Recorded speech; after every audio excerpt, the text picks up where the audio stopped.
Gestern bei The Invincible. Erstmal noch ein kurzer Überblick über die Archive der Feldbasis. Die sind ja hier auf Regis 3 notgelandet und haben dann halt... Einer der Convoys entdeckt einen Bereich mit hoher Strahlenbelastung und versteinerten Überresten von lebenden Organismen. Dies ist ein eindeutiger Beweis dafür, dass Regis 3 nicht immer unbelebt gewesen ist. Das hatte man alles schon. Und wurde dann halt am Schluss... Gefesselte Wolke aus Fliegen löscht alle Menschen und Maschinen aus. Gehen wir runter, was Neues gibt. Hier waren wir. Die Untertasse stürzt in der Nähe des Kondor ab und Jasna verliert das Bewusstsein. Als sie aufwacht, stellt sie fest, dass sie allein ist.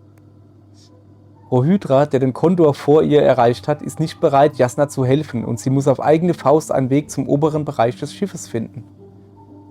Wir sind zumindest ein paar Stockwerke hergekommen und sind jetzt im medizinischen Bereich und tun uns so jetzt gerade umgucken und da haben wir eine Karte gefunden, mit der wir im Aufzug noch ein Stockwerk herkommen.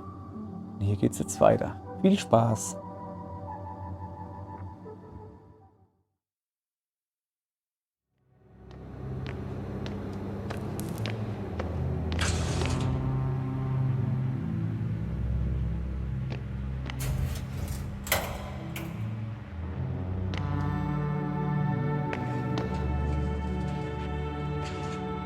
Guten Tag, ihr Leid. Weiter geht's. Wir untersuchen gerade die Krankenstation sozusagen. Was haben wir denn hier Feines? Ja. Zusammensetzung von der Stäbe, wie ich das sehe. Oh, das ist schon hübsches hier. Hab Pflanze mitgebracht. Wir suchen immer noch einen Zugang, um weiter hochzukommen im Aufzug. Eine Karte haben wir schon gefunden, um ein Stockwerk hierher zu kommen, aber wir gucken uns natürlich noch weiter um. Was ist dann hier los? Ja. Irgendwelches Gekritzel, was aber... Also es sieht halt aus, als hätte ein Kind versucht zu schreiben. Das am Anfang, ja, eher noch, aber es wird immer geritzlicher.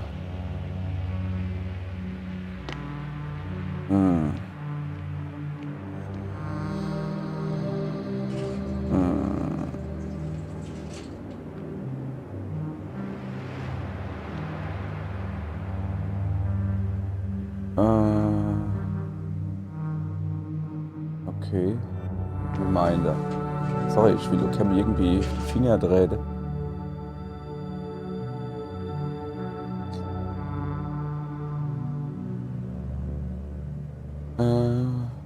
Ja, das sind einfach, das ist eine kurze Verhaltsregelung, kurze Erinnerung, dass wenn du auf andere Planeten bist mit anderer Schwerkraft, dass dann deine Bewegungen anders sind wie auf der Erde. Einfach nur noch mal so als Erinnerung.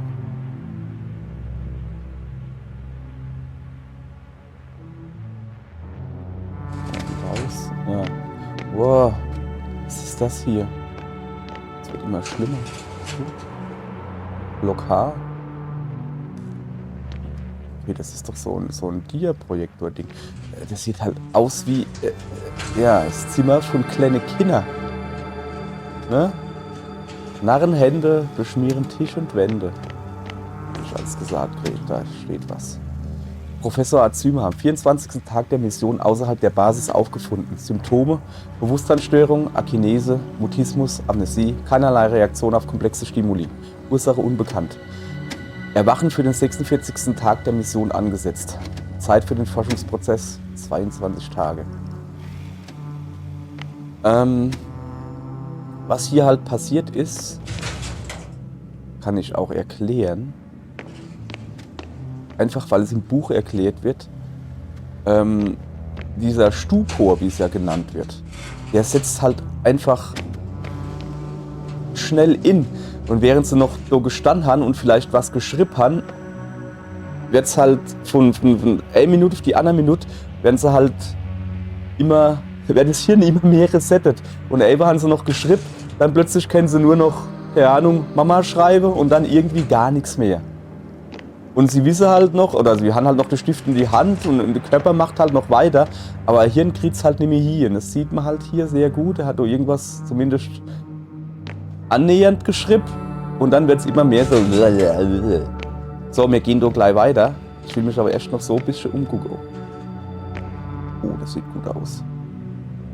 Oh, das sieht wirklich hübsch aus. Also schöne Aussicht, Hanse. Bisschen rot.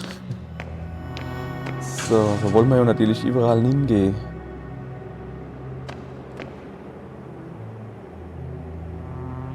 Was ist denn da ein Loch drin? Da war ein Geschoss. Ja, scheint so. Aber zum Glück ist das kein Zombie-Shooter. Hallo. Magst du mir die Knarre geben? Ich trau dir ehrlich gesagt nicht. Arztbericht. Der Patient am Tag der Aufnahme. Organfunktion unauffällig. Körpertemperatur unauffällig. CRP unauffällig. Sichtbare Angststörung, die sich in Dyspnoe, beschleunigten EKG, verminderten Venfluorex-Spiegel und Schlafproblemen äußert. Gespräch. Der Patient hat in den letzten Jahren sein Wissen über die Umkehrung der astrophysikalischen Phänomene vertieft. Phänomene. Vor 3 Wochen und 2 Tagen formulierte er eine Theorie über ein weißes Loch. Theorie? Was ist da halt mit mir los? Sorry. Das Gegenteil eines schwarzen Lochs. Nach Ansicht des Patienten stößt ein weißes Loch aus, was von einem schwarzen Loch absorbiert wurde. Und wenn sich ein weißes Loch und ein schwarzes Loch einander nähern, kann ein Tunnel zwischen ihnen entstehen. Diagnose: Angstneurose, verursacht durch starken Stress, Überbeanspruchung des Gehirns in den Abend- und Nachtstunden und körperliche Erschöpfung. Schlussfolgerung: Der Patient hat nicht angegeben, welche Art von Gebilden, die angeblich von einem weißen Loch ausgeworfen und zuvor von einem schwarzen Loch, also in einer anderen Dimension, absorbiert wurden, bei ihm derart starke Angstreaktionen hervorrufen. Er nannte auch keinen Grund, warum der erwähnte Tunnel sein Sicherheitsgefühl gefährden könnte. Seine wiederholten Ausführungen und angefertigten Zeichnungen deuten jedoch auf einen direkten Zusammenhang zwischen der Hypothese und der Angstneurose hin. Empfehlung: sofortige Einstellung der Forschungstätigkeit, engmaschige ärztliche Überwachung, Entspannungsübungen.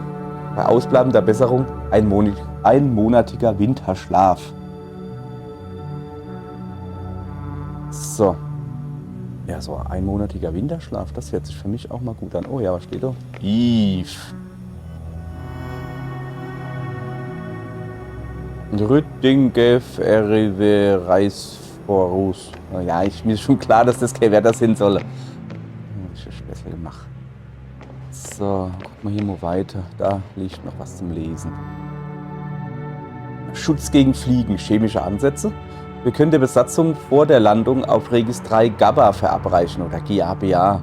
Wirkungseintritt zu langsam, durchgestrichen. Beeinträchtigt die Fähigkeit der Besatzung zu sehr. Sackgasse. They considered even the most absurd forms of protection against a cloud.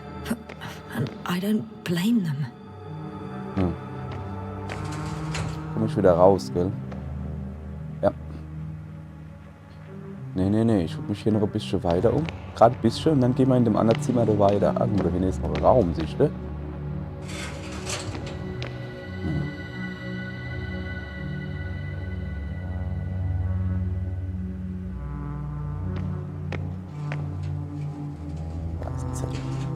Schutz gegen Fliegen, elektrische Verschleierung. Das gelöschte Gehirn, also das gelöschte Gehirn, das ist das, wo ich immer als auf Nullsätze bezeichne. Das gelöschte Gehirn weist eine deutlich reduzierte elektrische Aktivität auf. Laut neuesten Berichten interessieren sich die Fliegen nicht mehr für ihre Opfer. Schlussfolgerung: Wir müssen gesunde Hirnaktivität verschleiern. Tarnhaube möglich? Vielleicht dünnes Metallgewebe unter dem Haar. Emissionen schwacher elektrischer Impulse, um Aktivität gelöschter Gehirne nachzuahmen. Keine Testperson verfügbar. Funktionstüchtigkeit des Prototypen ohne weitere Tests nicht nachweisbar.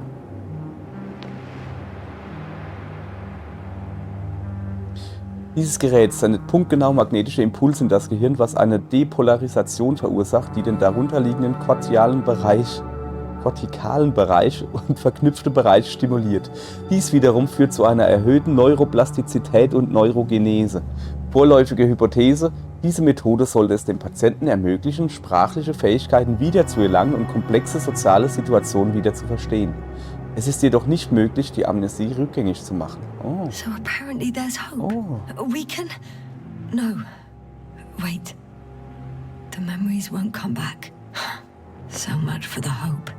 ja, die Erinnerungen kommen nicht zurück, aber ist das vielleicht nicht sogar besser? Aber man muss halt alles von Grund auf wieder lernen. Aber man kann es wieder lernen. Es ist nicht so, dass du immer verbleibst da drin. So, hier ist noch. Die Hirnaktivität von Alzheimer ähnelt der von Neugeborenen. Vielleicht könnte eine erneute Stimulation des Gehirns die Bewusstseinsstörungen auch beheben. Behandlung: transkranielle Magnetstimulation, Einsatz eines Necroextraktors, Wiederherstellung kognitiver Fähigkeiten möglich. Aber was ist mit Erinnerung? Ja, ihr Leid, es tut mir leid, dass ich hier so rumstotter beim Lesen. Ja, also bei medizinische oder pseudomedizinische Fachbegriffe, so hört es dann bei mir auch auf. Wollte ich nur mal erwähnt haben. Kranzionale irgendwas. So, Moment, da hinten will ich. Da bist du. Uiuiui. Moment, einmal kurz was trinken. So. Laut des letzten Feldberichts, er erreichte uns kurz bevor die Kommunikation zusammenbrach, ist nur ein einziger Fall einer Immunität gegenüber der Aktivitäten der Fliegen bekannt. Einer der Techniker hatte Kontakt mit der Wolke, weist jedoch keinerlei Erinnerungslücken auf und hat auch keinerlei kognitive Fähigkeiten eingebüßt. Kurz gesagt, die Fliegen scheinen sich nicht für ihn zu interessieren. Wir nehmen an, dass er beim Erstkontakt mit der Wolke, wahrscheinlich stressbedingt, in einer Art natürlichen Stupor verfiel, wodurch seine Hirnaktivität kurzzeitig reduziert wurde. Die Wolke hielt ihn wahrscheinlich für ein neutralisiertes Individuum und kennzeichnete ihn dauerhaft als harmlos. Wir haben leider keinerlei Beweise für diese Hypothese da, durchgestrichen. Wir haben nichts. Uns fehlen die nötigen Daten. Is that why the flies didn't wipe out all of my memory? Because I fell into a natural stupor. It makes some sense, I guess.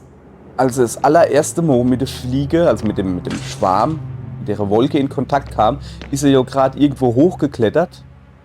Ah, das war der doch. Da ist er gerade irgendwo hochgeklettert, abgerutscht, runtergefallen und war schon halb ohnmächtig. Dann hat sie noch im letzten Moment, bevor sie ohnmächtig war, ist diese Wolke gesehen. Und dann ist die Wolke erst gekommen. Aber da war sie schon ohnmächtig, da war ihr Hirn quasi auf Null, weil sie war ohnmächtig. Und deshalb ist sie wahrscheinlich halt angegriffen worden. Ah, okay. Na, Sauerstofftank draußen. Wenn er damit umgeht, alles klar. So, hier wollte man noch nehmen, ne? Ne? Hier ist die Geräte hier. Das ist der Podcast-Raum. Schön mit Kippsche. So, jetzt kann ich da was hingucken, ne? So. Die gute Lemmy. Lemmy räumt den Magen auf. Was ist das hier? Sieht aus wie so eine Schlafkammer vielleicht. Da ist eine Kiste drin. Vielleicht wird dann da der Winterschlaf gemacht. Kann ich da was? Ne? Und da lag noch einer. Ich habe in einem Hibernator. Couldn't get out. Achso. Poor bastard. Der ist drin gestorben. Ich habe gedacht, er bleibt halt ewig gefroren quasi.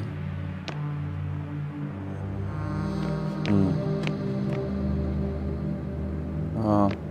Ach so, ne, der bleibt definitiv nicht gefroren, weil das Ding ist nämlich uff. Da ist eine Spritze. This soporific could be useful. I Schlafmittel? prefer not to have to use it. Ah, vielleicht. Stimmt, wenn du vielleicht schlafst, kann das Sinn, dass dich dann die Wolke auch nicht angreift, wenn du schlafst? Richard must have given them something to calm them down, Ah, stimmt. as he did in the hideout. So. Ist da jemand drin?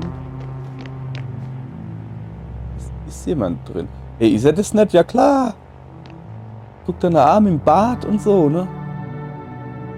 Also, eine haben wir gefunden. Und da wird dann wahrscheinlich tote Zwette drin sind, schätze ich, oder? Ja. Lange Bart, hohe. Ja. Es sieht ganz so aus, als hätte er da sei Lightning gemacht. Weil er kann halt, verständlich, ne? Er kann halt nicht die ganze Zeit auf so Obachtwasser. Lässt du mich schon aus? Ne. So geht's nicht weiter, okay. Dann, das war der Podcast-Raum. Alles klar. Wir gehen jetzt endlich zurück zum Aufzug. Warte mal, ich muss hier lang gehen. Und dann geht's, glaube ich, nicht weiter. Wir gehen jetzt zurück zum Aufzug und gehen immerhin jetzt ein Stockwerk höher. Und dann gucken wir mal, was mit dem Rohydra. Was. Also. Der ist halt so auf so einer persönliche. So ein persönlicher Rachefeldzug gegen die Wolke, sowas. Alles. Ne? Ja, schön und gut, nicht, aber. Ey, du hast noch jemanden da, in dem Fall mich. Und dein Leid, die noch leben. Guck, dass die heimkommen und nicht irgendwie. Guck einfach, dass du abkommst. So, okay. B-Ends. Rich Ends. So, you made it. Quicker than I thought. Let me invite you to the bridge, I suppose. Were you deliberately trying to slow me down? I didn't design these elevators, if that's what you're asking. No, that's not it. You can clearly control them, but... Never mind.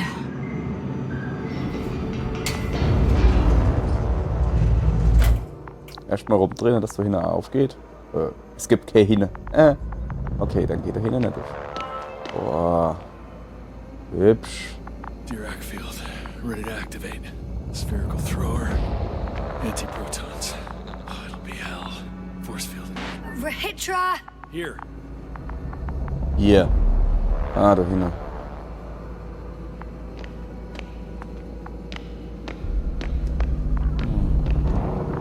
Moment. Erst mal umgucken, ihr Leid. Yasna, are you there? Ja, ich bin da. Ich tu ein bisschen rumschnuse bei dir. Warum, was ist? Oh, da steht Blimmische. Ach, schön. Ein bisschen rumschnuse. Ey, wann ich schon mal bei... Das ist aber schon, ne? Das ist mal... Das ist mal eine Brücke hier. Aber ich glaube... Es gibt hier nicht viel zum Gucken. Außer... Viele... Alter, ist das eine Brücke? Wie viele hunderte Leid? Wie viele hunderte Leid sind dann hier? Kann mir das mal jemand Now sagen? that you're here, why don't you help me? With what? With the probes. You're over the battlefield. I do have visuals from the Cyclops here, but I can't do everything on my own. Oh, wait. Activity's increasing. They're coming. Are you helping or not? Come on, Yasna. It's about to start. I can't wait any longer.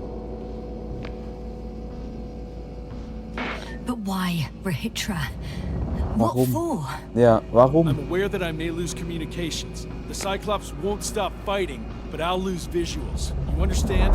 That's not what I asked. Yasna, make a decision. Here and now. Come on. How's it gonna be?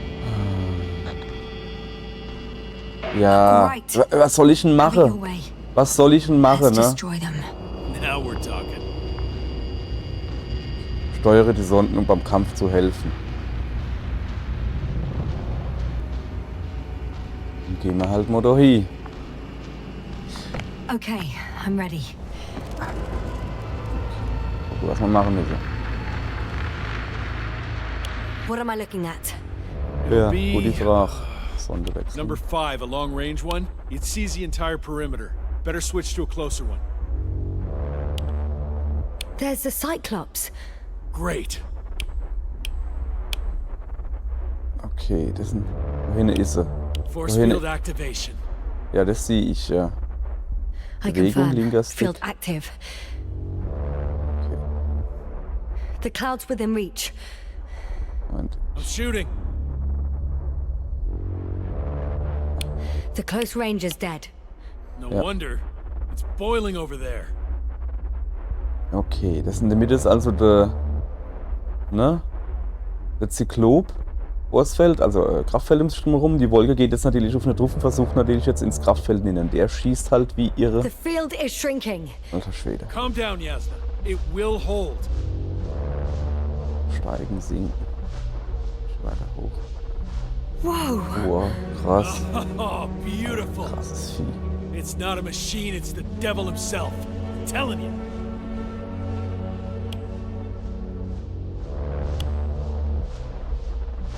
Ziehen die Wolke ab.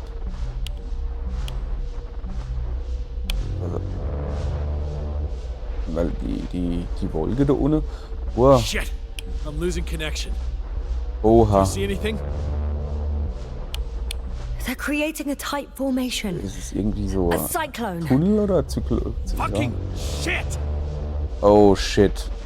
Das Kraftfeld ist noch kleiner, wo die haben quasi ihr komplette Angriffskraft auf A-Punkt zentriert. That can't be good, right? Ah, What Yep. was that? You das tell war die me. Atombombe. Can't you see anything? The mid-range is dead. How about the long range? The long range works. The cloud has stopped attacking. The Cyclops is... Huh? What is it doing? What did you see? Yasna! The cloud won. What? Er greift jetzt uns You an. said... Don't count on the Cyclops anymore. The circuits must have gone haywire. It shot down the probes.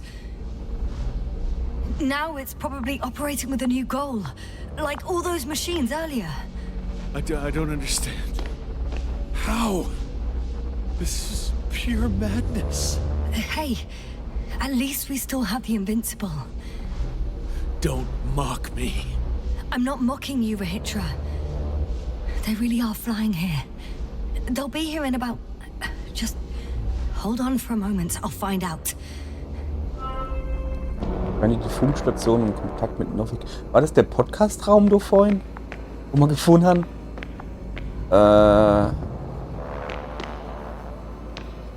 Ja, Junge. Sieht nicht gut aus, ne? So. Also, wir müssen irgendwie...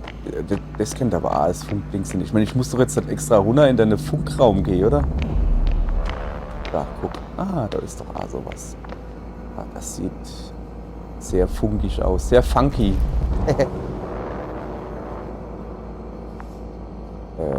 Wo ist mein Punkt? Okay, ich drück mal da drauf. Bip, bip, bip. Okay. D4. Ah, ich verstehe. A, B, C. Moment, das ist D. Und jetzt muss ich da oben hingehen. 1, 2, 3, 4. Are you D4. there? Ja. This is the commander of the IC Dragonfly unit, Astrogator Novik. Astrogator, this is Yasna. I managed to get to the Condor's bridge. Rahitra and I led the attack on the cloud. But the Cyclops... Failed? Worse. Ja. The Cyclops got out of control and knocked down the probes. I had a feeling it would end like this. Do you know what Rahitra is planning now? I have no idea. Well, then I need to talk to him. You, sir? Yes. Can you switch me somehow? Ja. Moment. Ich tu auf Botübertragung mache. Okay. I'm switching you to the bridge. He should be able to hear you now. So. Done. Please talk. Hello, Condor. This is Astrogator Novik, commander of the IC Dragonfly ship. I repeat, this is Astrogator Novik to the crew of the USCA Condor cruiser. Please come in.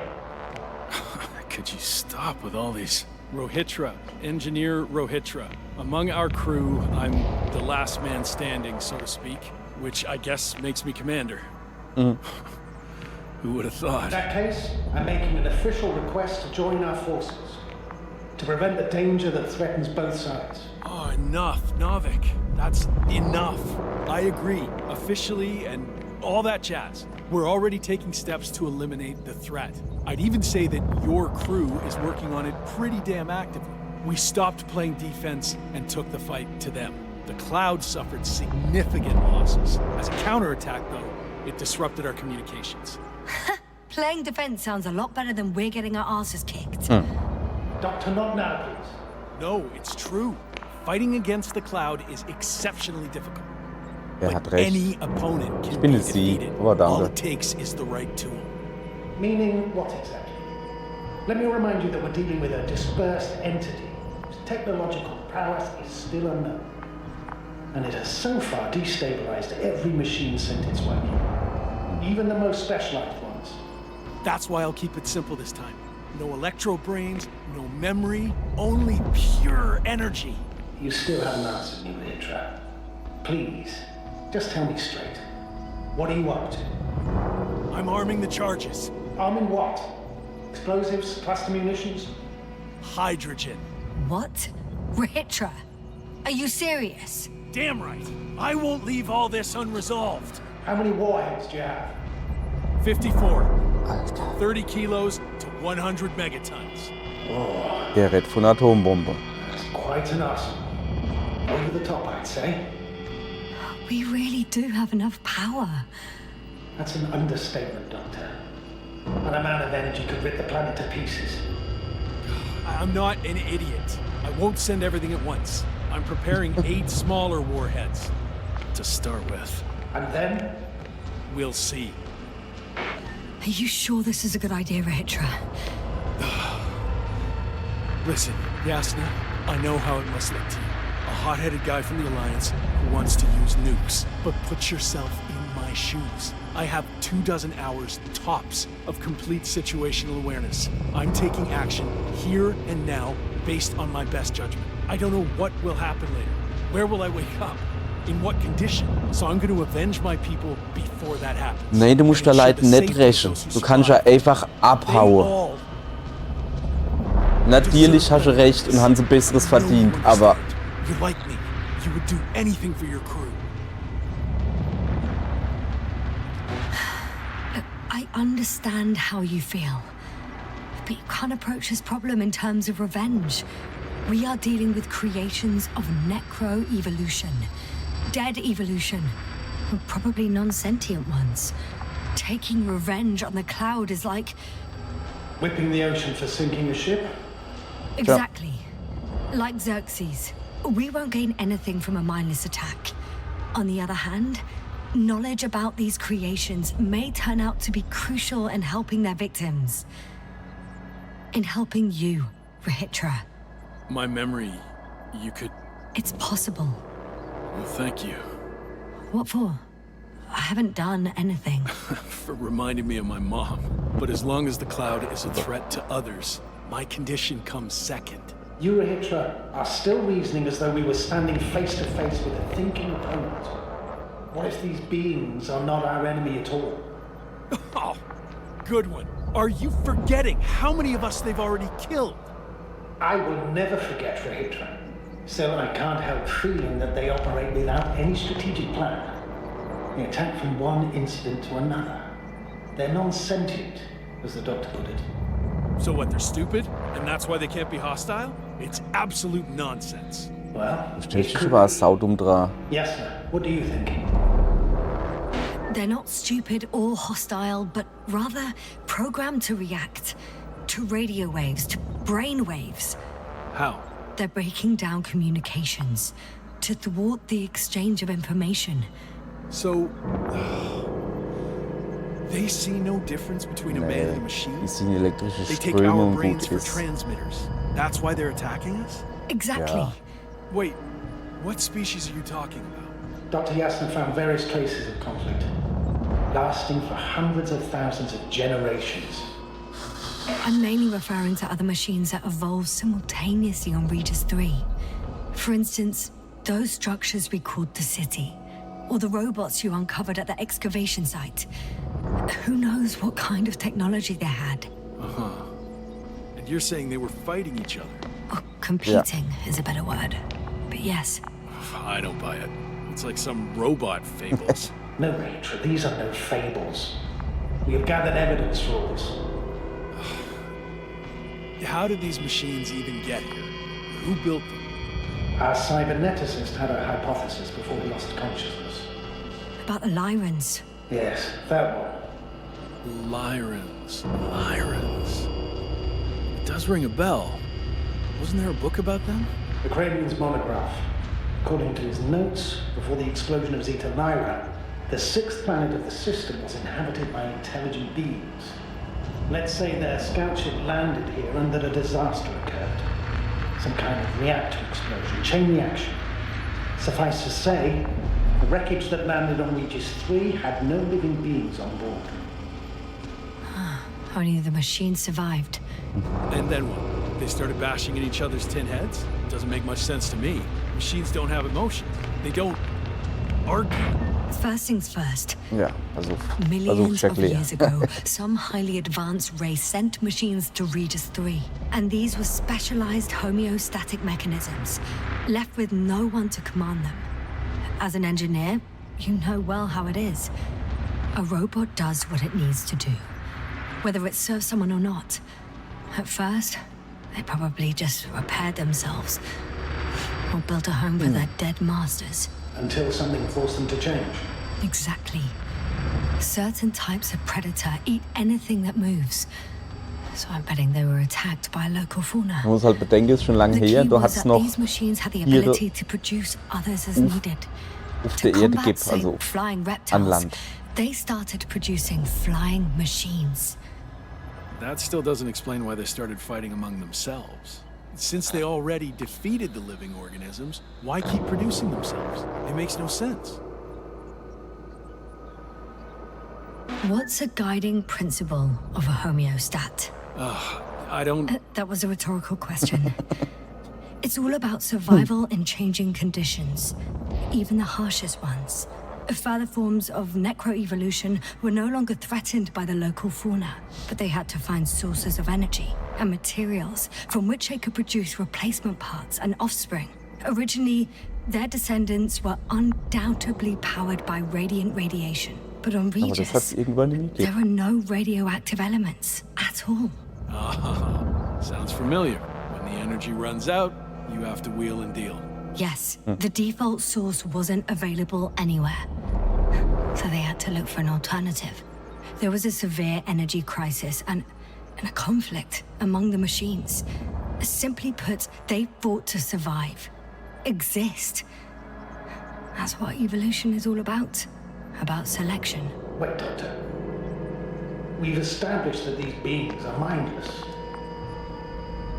Shouldn't the organisms with the most developed nervous systems win the game of evolution?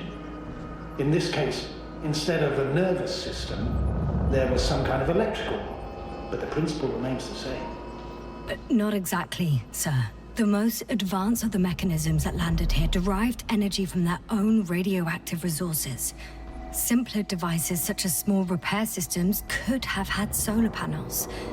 And in that case, would have had a significant advantage over the others. But the other ones could defend themselves. They Ja, could attack. deswegen. With atomic power. Yes, Und deswegen that's musste die possible, andere dann but sich I wieder see it aufrichten, differently. um sich zu In wehren. necroevolution, the most successful beings were those that excelled in miniaturization above all else. Also, the sedentary creations, the former gave rise to the cloud, which the flies form when necessary in pursuit of a common interest. Meanwhile, the sedentary ones gave rise to a peculiar species of metallic vegetation. Those structures formed the city. So, it's still functional? No, Nee. for some reason, the city lost the fight for survival. And now, there are only rusting remains. Only one form survived. The microbots that conquered the land on Regis 3.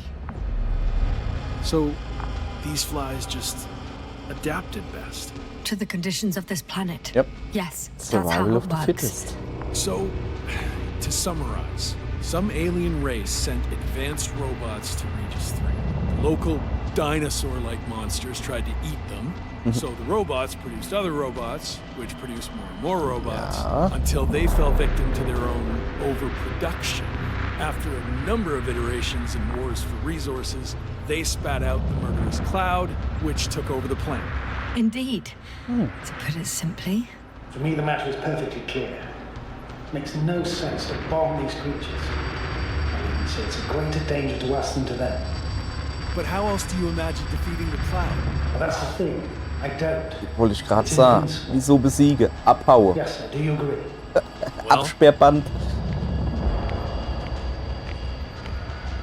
yeah. Absperrband I um den very much Planet agree. gemacht. Another attack would Nicht make no betreten difference. und tschüss. Just a few flies are enough for the cloud to regenerate. What if we destroy their nests? No, Richard. Was für Nester? Unless we Die sind want to destroy überall. the entire planet, it's impossible to eliminate them all.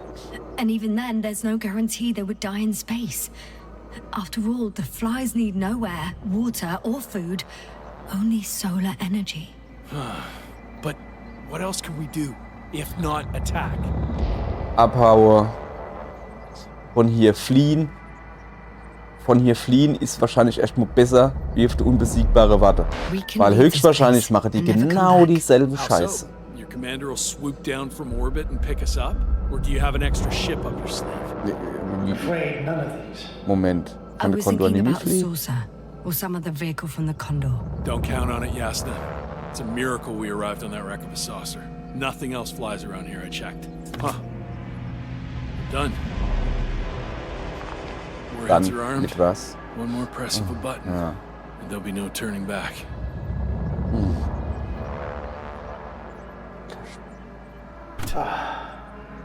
That was close. I'm suspending all actions leading to conflict. But what should I do now? We no longer have any landers. So I hate to say it, but I can't help you. And Also, believe me, I would like nothing better. Jetzt haben wir die Wahl. Er hat ja gesagt, alles ist bereit. War natürlich aber kurz im Fotomodus und habe dann natürlich, ja, ne, okay, es wurde ein Satz nur abgeschnitten. Ich weiß nicht, vielleicht schon schnell genug gelesen, hat er es noch mitgekriegt. Er hat die Atomsprengköpfe scharf gemacht. Aber er tut sie nicht einsetzen. Wir haben also überredet, das Ganze nicht zu machen. Jetzt müssen wir halt aussuchen, was wir machen. Wollen wir versuchen, von hier zu starten oder auf der unbesiegbare Warte? Also auf den Invincible, der ja unterwegs ist, aber halt 2 Wochen braucht. Das Problem ist, wir haben höchstwahrscheinlich kein Schiff, das von hier starten kann. Und wenn wir auf der unbesiegbare Warte, wer sagt, dass die Wolke uns nicht angreift? Was ist das da eben? Ja, die Wolke. Wer sagt, dass die Wolke uns in den 2 Wochen nicht angreift?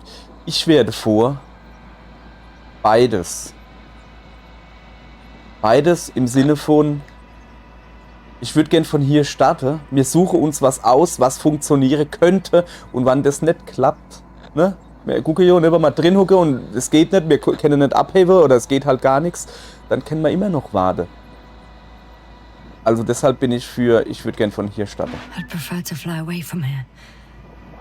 Go back home. I'm sorry, Yasna. If only I could switch places with you. I know. I need to check on my people. Good talk, Novik. Likewise, Rahitra. Join me whenever you can. No rush. Yeah, thanks. Frau Hydra. So, he's gone. Doctor. Yasna, it was truly an honor. I'm having a hard time finding the right words. I know I couldn't keep my mouth shut sometimes, but that doesn't change the fact that I'm extremely grateful to you. You could have flown away so many times, yet you stayed with me until the end. Thank you. You shouldn't thank me. It was my bounden duty as commander. My only regret is that I couldn't do more, and that some decisions. Please don't blame yourself anymore. There's no point. Now Koval and Krauter need you. Understood? Yes, Mom. Have a safe journey, Novik. Thank you, Yasna. And see you soon. Over and out.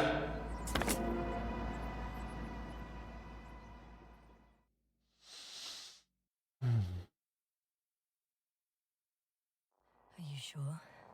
Yeah, You look... like shit. I know. really tired. That's what I meant to say. Because you're trying to be polite. The undeniable truth is, Es ist I Frau look Hydra, wenn er and rasiert ist. feel like shit. Will you close it for me? Ja, okay.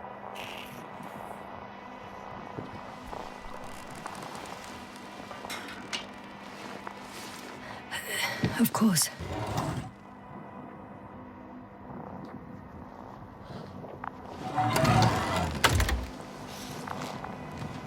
Support and stimulants will help you. I won't sleep. I can't. Versuch's. Ja.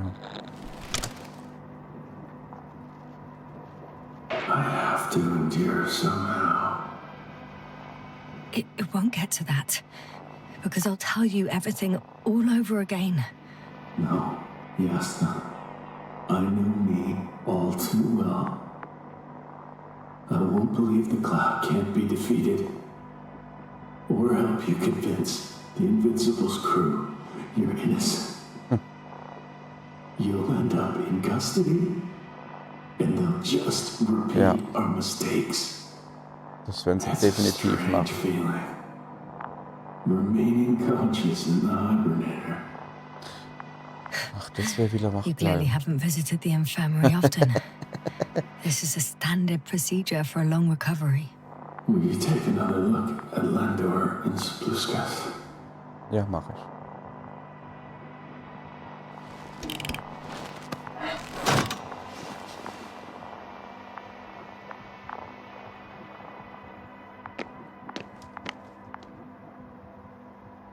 I'm doing it now. Don't worry. Thanks.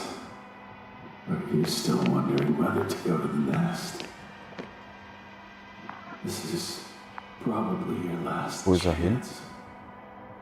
If you want to make it before the Invincible arrives, it would be good to have you here.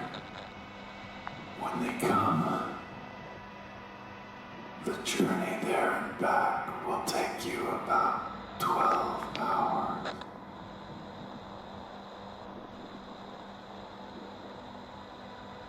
Werde ich zum Nest gehen oder nicht?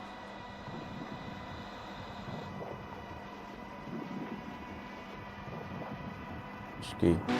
I've been thinking about it for a while. And it's something I just have to do. I might be the only person who can make contact. To understand. I know. But you will come back, won't you? Was ist denn das für eine intend to. Frage?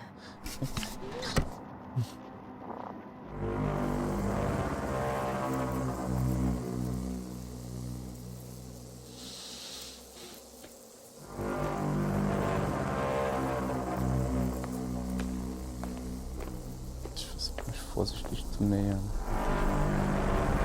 Ich bin schon öfters nicht angegriffen.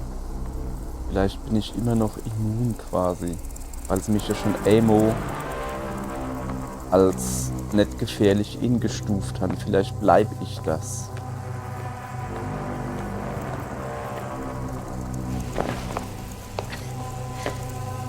Ich hatte halt nichts zu verlieren.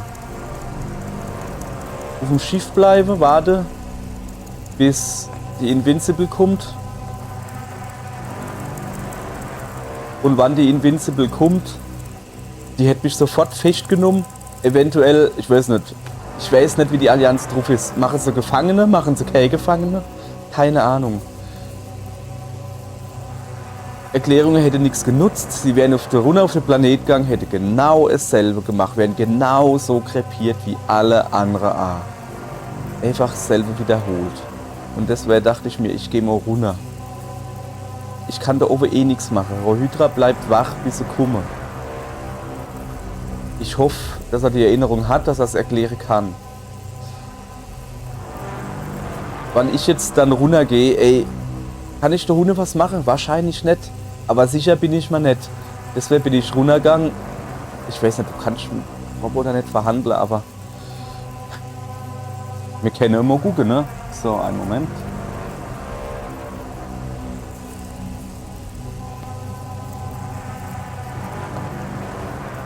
Mal, ob man was machen können.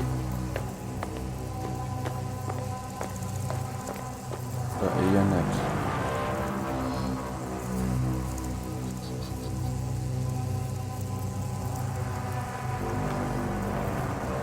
Oh Mann.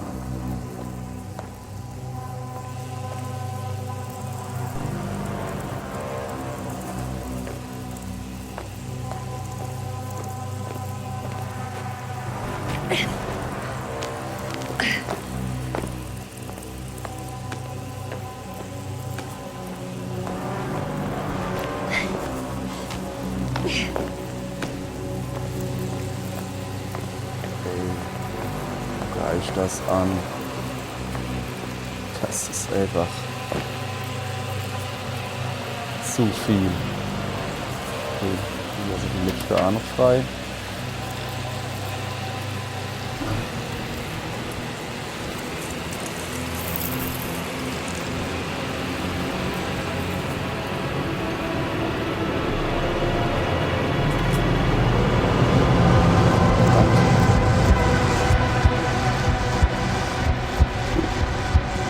Was ist das gerade?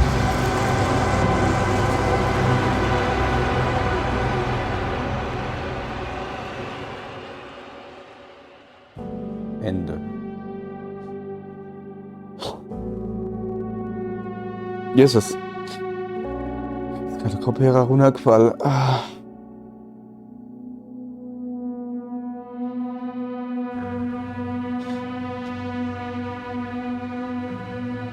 Ich weiß, dass viele das andere sehen, aber das ist das perfekte Ende. Das ist das perfekte Ende für das Spiel. Ja, ich weiß, das ist... Ich glaube, es gibt insgesamt 11 verschiedene Enden. Je nachdem, wie man sich entscheidet. Es hätte, das kann ich schon jetzt sagen, das habe ich halt nur gelesen, ich habe mich aus Versehen selber gespoilert. Es hätte die Möglichkeit gegeben, glaube ich, vom Planet wegzukommen. Und zwar, als der letzte Hopper hieß er, glaube ich. Als Novik der zweite und letzte Hopper, oder eigentlich so der dritte, ne, der zweite, zwei hatte man. Als er der zweite runtergeschickt hat, um uns abzuholen. Und dann waren wir ja gerade im Rover und waren dann so in einer T-Kreuzung, wo es rechts zu der Allianzbasis gegangen ist und links zu der Landestelle vom Hopper. Und mir wollte halt einfach nur vom Planeten weg. Wir haben ja beschlossen, ey, scheiß auf die Allianz, egal was die machen. Wir haben ja damals noch gedacht, das ist die Invincible, die da ist. Es ist uns kackegal, wir gucken, dass wir da abkommen und hauen ab. Und deshalb bin ich nur links gegangen zum Hopper. Also zu der Kapsel, die da gekommen ist, um mich abzuholen. Und weil wir da hingegangen sind, haben wir die Zwischensequenz getriggert, dass die abstürzt. Dass er die Kontrolle verliert, welche der Wolke halt, wie sich später herausstellt, aber dass er die Kontrolle verliert und der Hopper abstürzt und ich somit nicht mehr in den Weltraum komme. Wenn ich da rechts gegangen wäre, zu der Allianz, wäre das Ding gelandet. Zumindest sah das Internet. Dass das so gewesen wäre. So. Schwede. Also das ist eins, wo ich weiß, so habe ich mich halt gespoilert, wo ich eins weiß, wo sie halt gesagt haben, ja, wenn der Rechtsgang wäre, wäre das Ding nicht abgestürzt. Ich weiß nicht, vielleicht wäre es aber gelandet und nicht benutzbar gewesen, keine Ahnung. Ich weiß halt nur, weil zum Beispiel, wir haben ja die Wahl gehabt, gehen wir ins Nest oder gehen wir nicht ins Nest von der Wolke.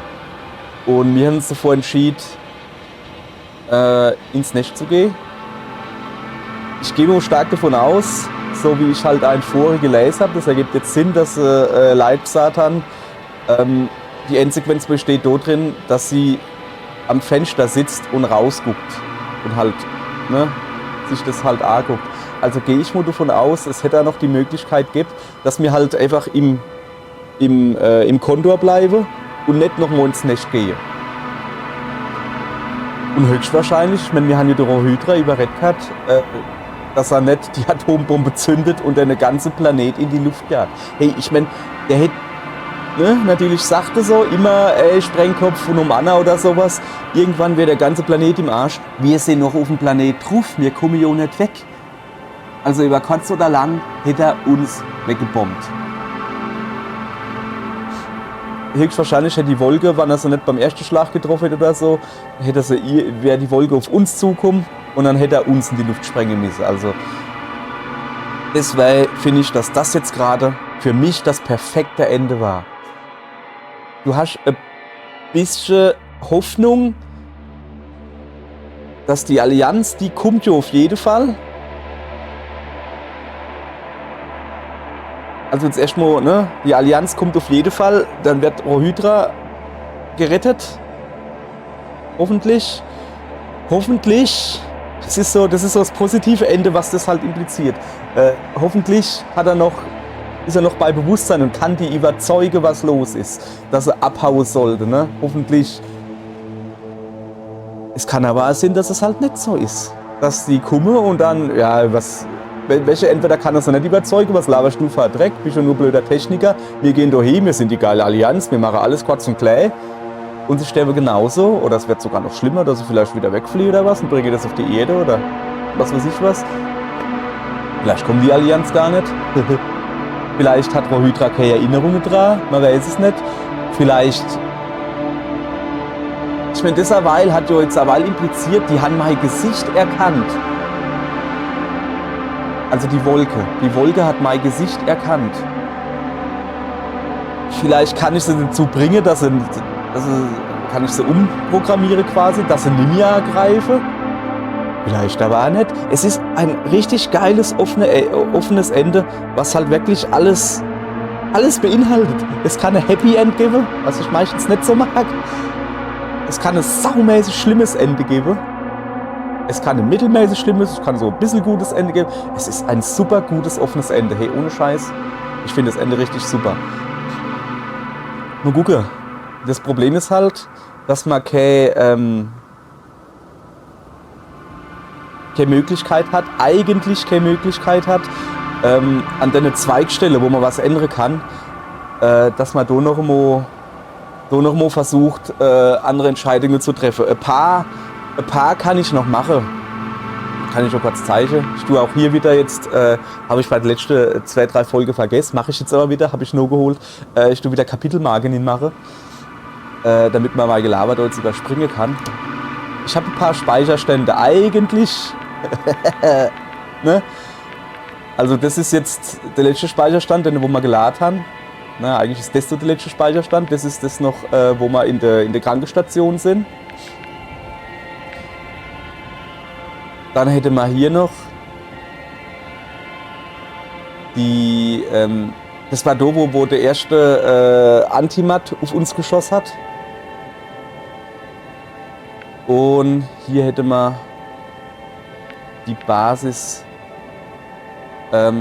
sucht die Basis ab in die Besetzung. Das ist kurz bevor man in die Basis hingehe. Das ist aber halt auch schon da, wo wir uns entschieden haben, dass wir abhauen wollen und der Hopper durch unsere Entscheidung dann der Hopper in die Luft gesprengt wurde. Ist nicht durch unsere Entscheidung, aber ne? Ja. Moment. Oh, das ist vorher. Es hätte noch die Möglichkeit gibt, wo man gerade infällt, Gorski zu retten, also ihm Sauerstoff zu geben. Also, wie gesagt, das Spiel hat 11 verschiedene Enden. Da ist jetzt kein Ende, also ich weiß es nicht. Ich weiß halt nur von 2 Enden. Eins, wo es am Fenster huckt, wo es wahrscheinlich nicht rausgeht, und eins so, das ist das, was ich gelesen habe. Ich tue noch mal ein bisschen rumprobiere, mache vielleicht auch noch ein paar Aufnahmen, aber ohne Scheiß, das, wie gesagt, das Ende, so wie es ist es super. Was wir jetzt aber noch machen können, ich kann noch das Comicbuch lesen, ne? Wir gehen aber mal. Alter Schwede. Ist jetzt alles neu oder was? Ja, es ist alles neu. Okay, bei mir bimmelt's gerade. Ist hier aber nicht. So, wir gehen jetzt. So, pass auf, ihr Leute, das machen wir anders dann, ne? Ja, mal ober, ganz ober, fangen wir ganz ober an. Ich verabschiede mich jetzt hier. Ich lese den Comic nochmal im Gesamte vor. Also so wie er im Moment gerade steht. Einige Sachen sind nicht drin. Zum Beispiel, dass ich die Baupläne aus dem Antimat rausgeholt habe. Ich glaube, das habe ich in der Folge noch vorgelesen, weil es ja halt auch so war. Ja? Das Problem ist, dass es da halt einen Bug gibt hat, dass man da nicht weiterkommen sind, so Sache halt. Es ist auch einer der Gründe, warum ich so viel Speicherstand habe. Eigentlich von Anfang an hat es nur einen Speicherstand gegeben. Einer. Und also du hast zwar ein neues Spiel starten können, das dann wohl auf einem anderen Speicherstand war, aber grundsätzlich hast du nur einen Speicherstand benutzen können. Ich bin dann halt recht früh schon, weil ich halt auf Bugs gestoßen bin und der Anfang 100 Monai machen mussten sowas. Bin ich halt hingegangen und hab mal den Speicherstand kopiert. Der ist so nicht nur in der Cloud oder sowas, so hast du nur auf dem Computer drauf. Und mit irgendeinem Hotfix, den sie ihnen gereicht haben, haben sie es dann auch so gemacht, dass vor jeder Story-Speicherung, kurz bevor die Story-Speicherung ist, so ein paar Sekunden vorher, wird nochmal eine Backup-Speicherung gemacht. Das heißt, dass wenn du dich irgendwie festgebackt hast oder sowas, dass du alter Speicherstand laden kannst. Und dann hast du dort zumindest schon mal mehr gehabt. Deswegen habe ich da jetzt so viel verschiedene drauf, weil ich mal so immer wieder kopiert habe, in eine andere Ordner geschoben und gesagt, so, da greife ich drauf zu, wann ich sie brauche. Und ja, ich habe sie ein paar Mal gebraucht. Ich hätte zum Beispiel halt festgestockt, wie gesagt, an dem ersten Antimat, wenn du halt hingegangen bist und hast da die Fotos, also die Bilder rausgeholt, dann steckst du den nur fest, du kommst nicht weiter. Ich hab's da schon gezeigt, ne? So. Auf jeden Fall. Es ist ja ein größerer Patch angekündigt. Also richtiger Patch, nicht einfach nur Hotfix. Ich hoffe, dass sie da noch so Sachen hinmachen, wie vielleicht an den Entscheidungspunkte, dass du die auswählen kannst oder sowas, wie es dann weitergeht so. Das wäre halt richtig cool. Ansonsten, ich mache da jetzt nicht Wetterdurchlauf, das ist natürlich Quatsch. Ich gucke aber, also zumindest es wäre der komplette Durchlauf mit Aufnahme. Ich gucke aber, dass ich noch ein paar Ende irgendwie zusammen friemel. Und was ich aber jetzt mache, ich verabschiede mich jetzt hier von euch und dann lese ich den Comic im Gesamten durch. Und das wird dann aber extra Video, weil das wird halt ein paar Minuten dauern. So, also dann, ihr Leid, vielen Dank, dass ihr mich begleitet habt auf unserer Reise nach Regis 3. Leider nicht auf die Rückreise. Hat wohl Kenny gegeben. Ein super Spiel, wirklich. Jetzt, wo alle Bugs, Glitches, Fehler und Softlocks beiseite, das Spiel ist super. Es ist wirklich, wirklich gut. Kommt's an, also meine zwei persönliche Walking-Simulator Highlights, also zwei Spiele, ist halt The Remaining of Edith Finch. Das ist halt Wahnsinn, das Spiel. Das ist halt richtig, richtig krass. Allerdings halt, da bin ich ja nur am Flennen. Und das zweite ist Firewatch. Firewatch halt einfach, wie es die Story inwebt und sowas. Die Auflösung von Firewatch, ne? Ja. Gibt's gespaltene Meinung, sowas, aber sowas. Und das tendiert halt wirklich eher so zu Firewatch in Space. Es kommt vielleicht nicht ganz an die Dichte dran von Firewatch, irgendwie sowas, was es so an Story hat und tralala hin und her. Die Story ist super, verstehe mich nicht falsch, ne? Aber halt mit dem Spielsystem, das Ganze verwebt und sowas, so kommt es nicht ganz dran. Wohingegen das durch die Optik ordentlich punkten kann. Also, das allein auf dem Planeten, das haben sie schon richtig, richtig gut drauf gehabt. Also so richtig gut. Und während Firewatch ist schön bunt. Das liebe ich. Ich mag schön Buntes. Ich als alter Nintendo-Fanboy, natürlich mag ich bunt. Und es muss nicht alles grau-braun sein. Und ja, also wie gesagt, ich weiß nicht, Firewatch steht an, es gab es letztens wieder günstig, ich glaube für 3, 4, 5 Euro oder sowas, habe ich mal gekauft. Das steht an, das werde ich demnächst auch irgendwann mal spielen, aber jetzt erstmal nicht. Oder mal gucken, ich weiß nicht.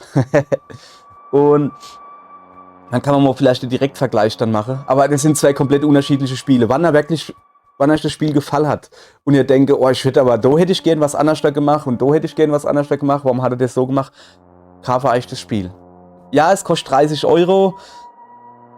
Man kriegt es auch schon mal 5 Euro günstiger oder was weiß ich was.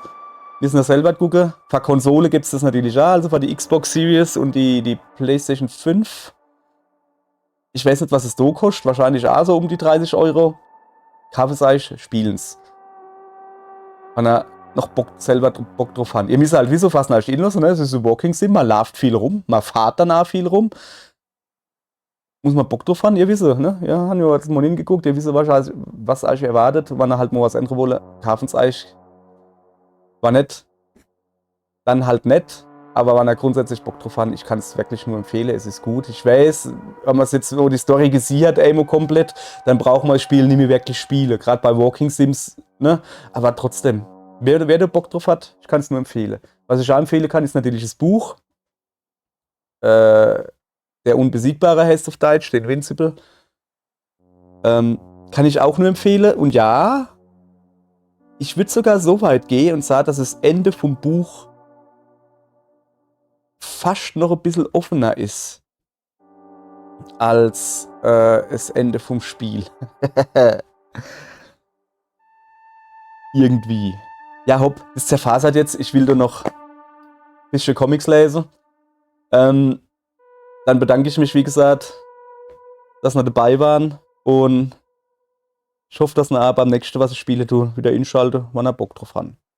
Aller hopp dann. Vielen Dank für Speis und Trank. Und tschüss. Ein letztes Mal. Over and out.